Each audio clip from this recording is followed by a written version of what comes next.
తెలంగాణలో గ్రామ పంచాయతీ ఎన్నికల నగారా మోగింది. రేపు ప్రారంభమయ్యే సర్పంచ్, వార్డు సభ్యుల ఎన్నికల ప్రక్రియ డిసెంబర్ 17 నాటికి పూర్తి కానుంది. ఈ మేరకు రాష్ట్ర ఎన్నికల సంఘం కమిషనర్ రాణి కుముదిని షెడ్యూల్ విడుదల చేశారు. రాష్ట్ర వ్యాప్తంగా 12,728 సర్పంచ్ స్థానాలకు 1,12,242 వార్డు సభ్యుల స్థానాలకు మొత్తం 3 విడతల్లో ఎన్నికలు చేపట్టనున్నట్లు వెల్లడించారు. పోలింగ్ పూర్తయిన తర్వాత అదే రోజు ఓట్ల లెక్కింపు జరిపి ఫలితాలను ప్రకటించనున్నట్లు తెలిపారు. డిసెంబర్ 11, 14, 17 తేదీల్లో పోలింగ్ ఉంటుందని, ఉదయం 7 గంటల నుంచి మధ్యాహ్నం 1 గంట వరకు పోలింగ్ నిర్వహించి మధ్యాహ్నం 2 గంటల నుంచి ఓట్ల లెక్కింపు చేపట్టనున్నట్లు తెలిపారు.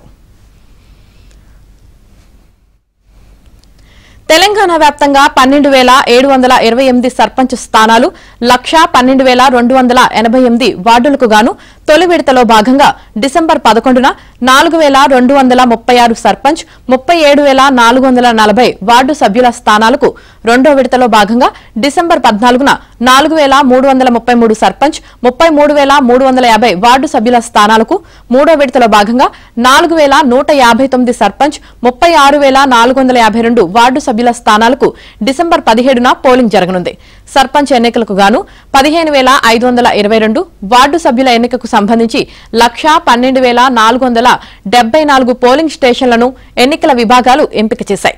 ఈ ఎన్నికలను పార్టీ రహితంగా చేపడుతున్నారు.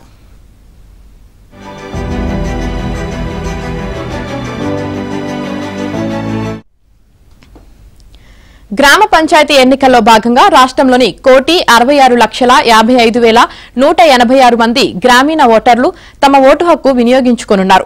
వీరిలో పురుషుల కన్నా మహిళలే ఎక్కువగా ఉన్నారు. మొత్తం ఓటర్లలో పురుషులు 81,52,231 మంది ఉండగా మహిళలు 85,12,455 మంది, ఇతరులు 500 మంది ఉన్నారు.